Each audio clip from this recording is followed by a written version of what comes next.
Welcome to the Munro Review, where it's all about connecting, sharing, and valuing the arts in the Central San Joaquin Valley.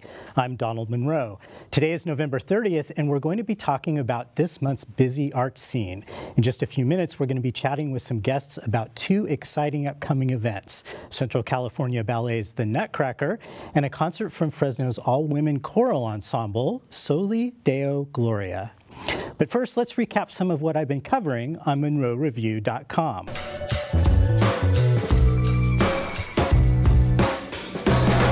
Ray Hatoda is in the middle of her first season as the Fresno Philharmonic's new music director.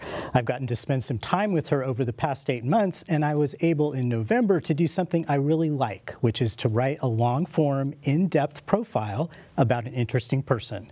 In my story, I dive into Hatoda's busy life as a conductor, how she juggles her frequent travel schedule with her 2 children still living at home, and how she coordinates things with her husband, Brian Dolinger, who is also a conductor. I was able to talk with her son, her mother, her husband, and others about what she's like off the podium.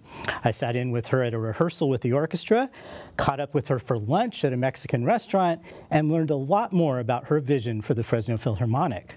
That vision includes reflecting the diversity of our community and introducing audiences to more American composers and contemporary music, but in a way that won't make the whole process feel like you're having to take your medicine, she told me. Now, I have to tell you, this is a long story, about 3,000 words, so you'll want to dedicate a chunk of time if you decide to read it. But I think that if you do, you'll get to know more about this important new figure on the Fresno cultural scene. Now, here's a news story to update you on, and it turns out to be a happy one.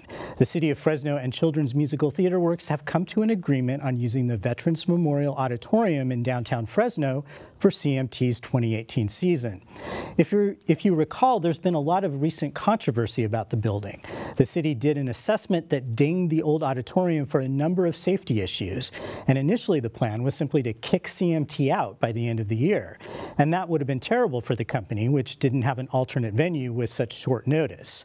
But this is an example of two sides getting together and talking things out. The city did another walkthrough inspection and determined that as long as CMT doesn't use certain questionable equipment in the theater, they'll be allowed to stay, at least for the coming year. The safety issues have mostly to do with the fly lines in the theater, which are used to move backdrops and scenery up and down, and also some of the electrical equipment. CMT had already been aware of these issues and had been working around them, but now, with a new agreement, everything's official. Also, CMT and the city announced they've signed a new 3-year lease on office and storage space in the building for $1 a year. This is all a temporary solution. There's still about $1 million in repairs and upgrades that the theater needs, and CMT is looking ahead to figure out how it can raise some money.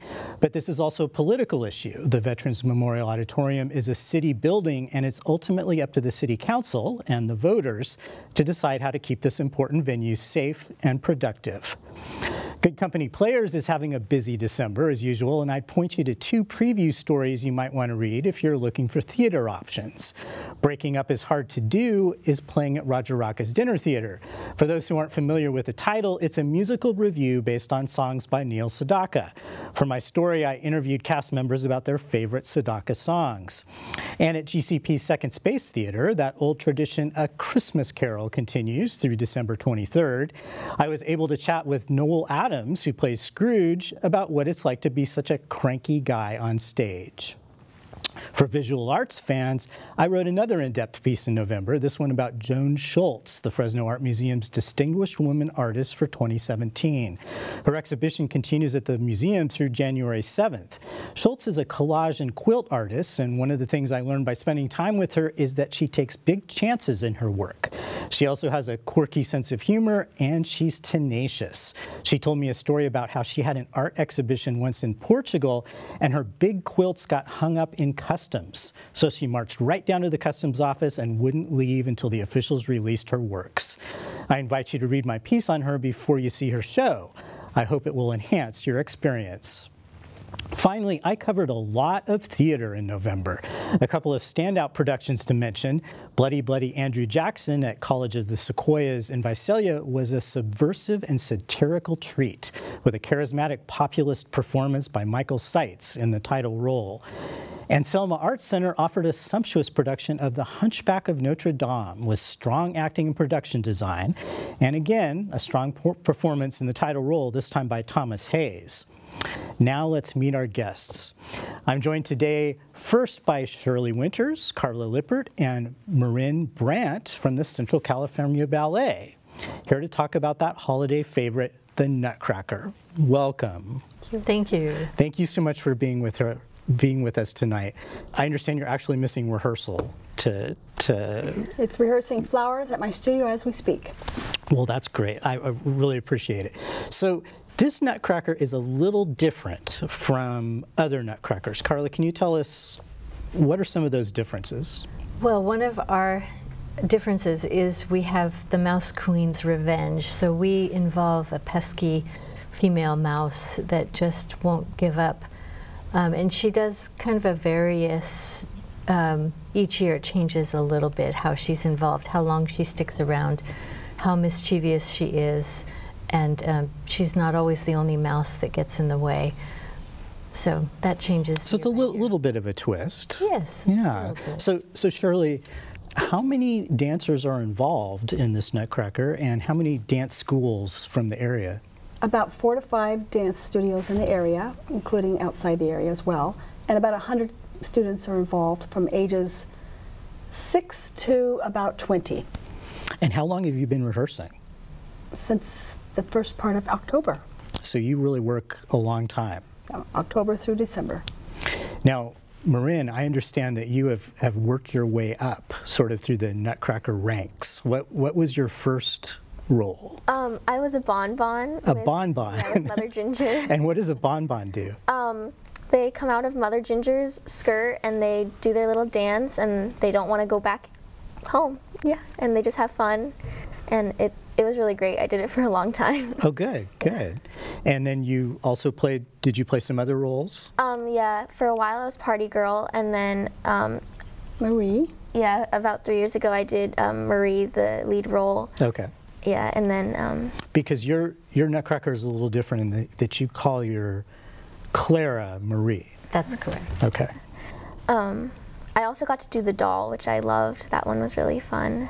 And this year you're the Snow Queen. Yeah. So tell us about the Snow Queen. What you have a big moment, right? That you dance. The end of Act 1, the snow scene. It's been an amazing experience because I haven't really gotten to do much partnering before this, but it's a pas de deux, so I get to do a lot of partnering, and it's just so much fun. I love it. Yeah. So Carla, there are guest artists who join these student dancers. Right. That's correct. Can you tell us about this year's guest artists? From Florida, we have Lily Loveland and Stephen Melendez coming.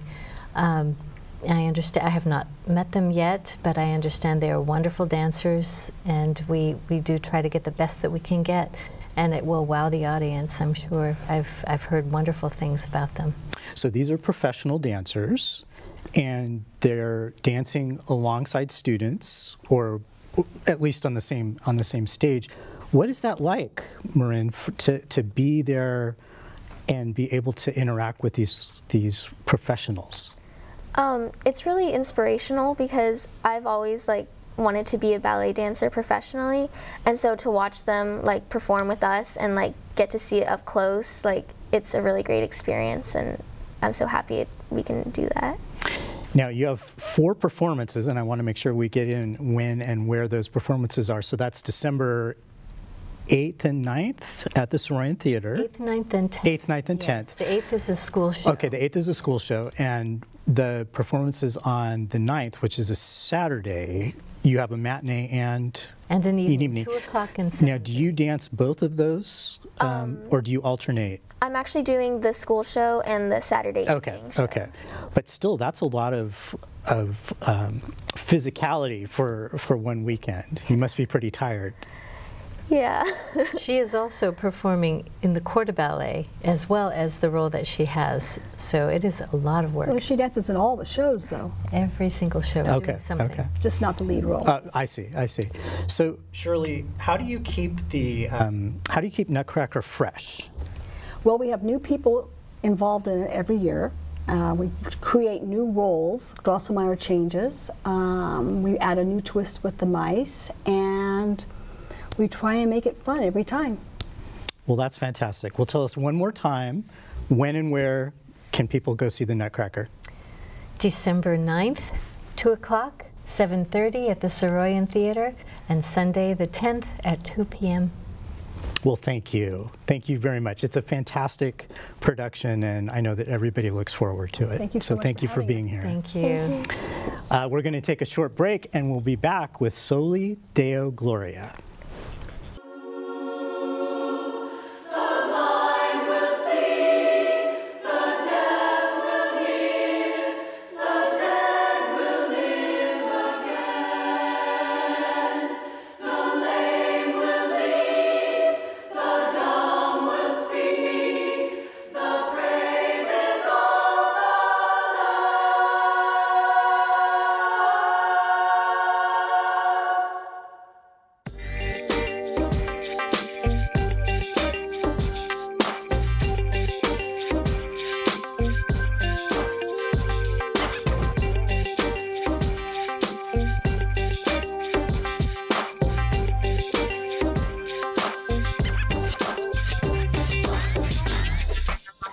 Welcome back to the Munro Review. Our next guests are from Soli Deo Gloria, which is celebrating its 10th anniversary with a big Christmas concert. Let's welcome Julie Carter. Hi, Donald. Thank you for being here. Oh, thank you for having me. Well, I know that you're very excited about your 10th season. Mm-hmm. Tell us a little about the ensemble, and tell us why you started it in the first place. Well, the reason I started it, I wanted a group that I wasn't conducting a group at the time, and I really needed one. And so I decided to start a new group, and I thought, well, what should I do? Because it's harder to find male singers, and particularly I wanted a real high quality, high level group. And so a friend of mine who has absolutely no musical abilities said to me, well, gee, why don't you make it a women's ensemble? And I thought, oh, why didn't I think of that? So it became a women's ensemble in that fashion. So is a women's ensemble kind of an ancient thing? I mean, have they been around for hundreds of years, or is this something that's kind of new? They've been around longer than you might think, just not near as many, and not as prolific as SATB choirs, because most choirs were centered in the church, and back in the Renaissance and the Baroque, women weren't supposed to be singing in the church, so you had men and boys.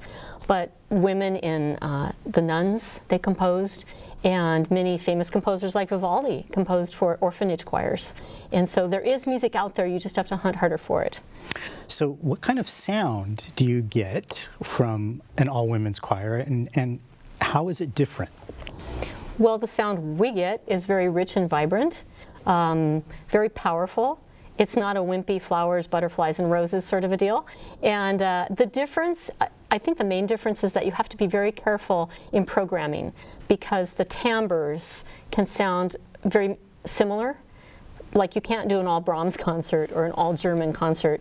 You have to vary things. And so I try to provide variety with instruments, pacing, style, language, that sort of thing.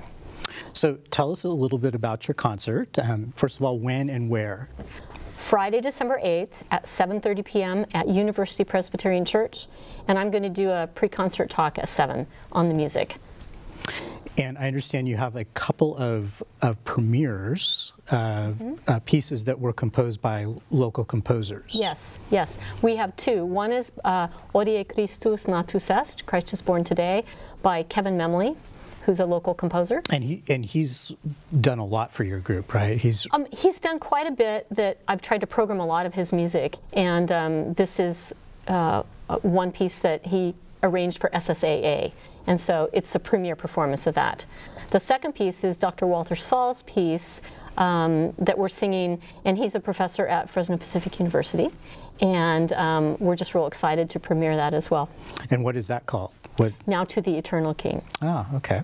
And then lots of Christmas music. It's all Christmas music, and about half the selections are pieces we've done in our first 9 years that were favorites.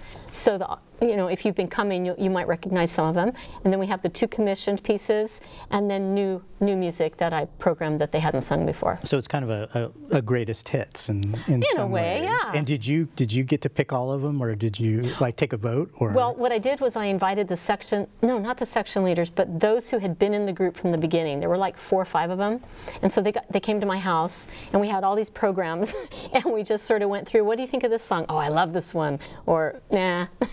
And then there was this huge long list, and then I kind of went through and saw which ones would fit best. Now, how many singers are in the group? We have 21.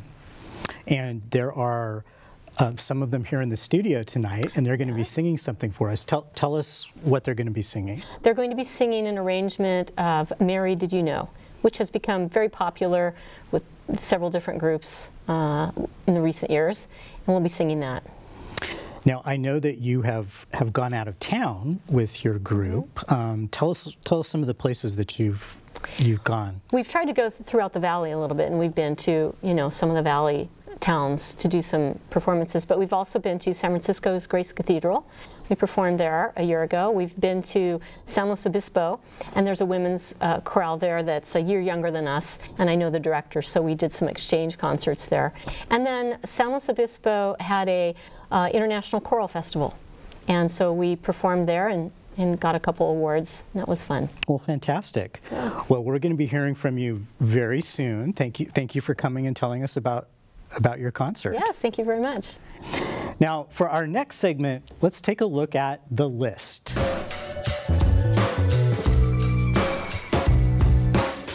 Here's a selection of things to do during the busy month of December. Among them, there's one more weekend of the musical Annie at Veterans Memorial Auditorium. This children's musical theater works production continues through Sunday, December 10th with an all-ages cast. This is the perfect family show, and tickets for children 12 and under are only $10. Plus, you can never hear the song Tomorrow too many times. Well, maybe. For more holiday cheer, consider Reedley's Miracle on 34th Street at the River City Theater Company. This classic play, which asks if Kris Kringle belongs in a psychiatric hospital, continues through Sunday, December 17th. There's a new holiday version of the local show On the Air, a tribute to Bob Hope and radio stars of the 1940s. That's a long title. It'll be performed on Sunday, December 17th at the Veterans Memorial Auditorium. This production benefits veterans, and it includes the songs Silver Bells and White Christmas. To get you into the holiday mood, the next Broadway and Fresno production is Cirque Dreams Holidays, which will be performed Tuesday, December 19th and Wednesday, December 20th at the Soroyan Theater. This holiday show includes gingerbread men flipping in midair and toy soldiers marching on thin wires. Sounds like a good alternative to last-minute Christmas shopping. We're going to take a short break, and when we come back, we'll have a performance by Soli Deo Gloria.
And now here's Soli Deo Gloria performing Mary, Did You Know?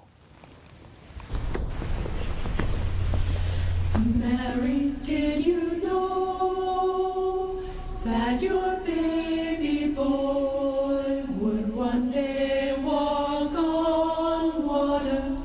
Mary, did you know? Mary, did you know?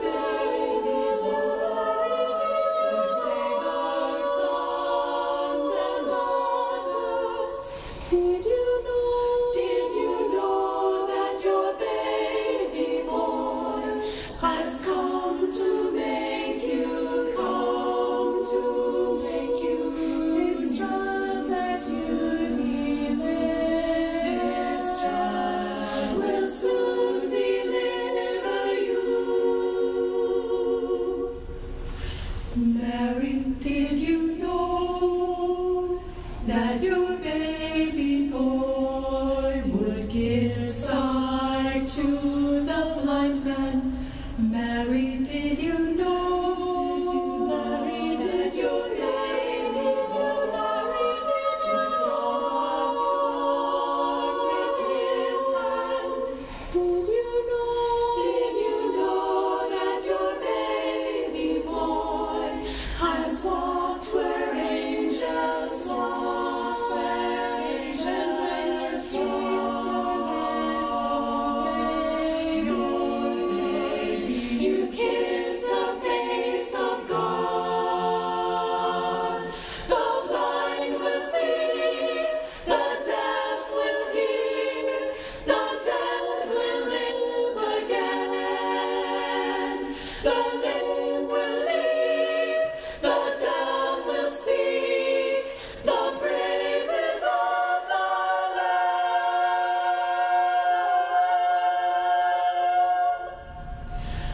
Mary, did you know that your baby boy is Lord of all creation?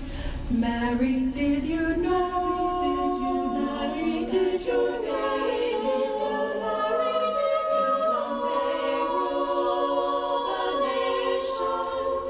Did you know that your baby boy is heaven's perfect sleeping child? This sleeping child.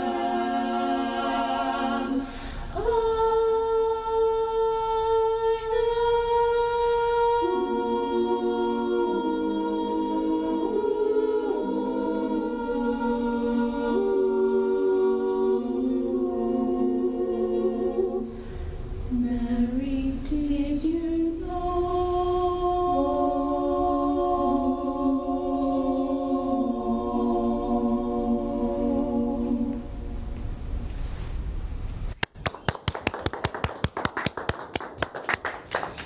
Thank you so much. That was beautiful. That wraps it up for this month's episode of the Munro Review. Be sure to keep up online at www.munroreview.com.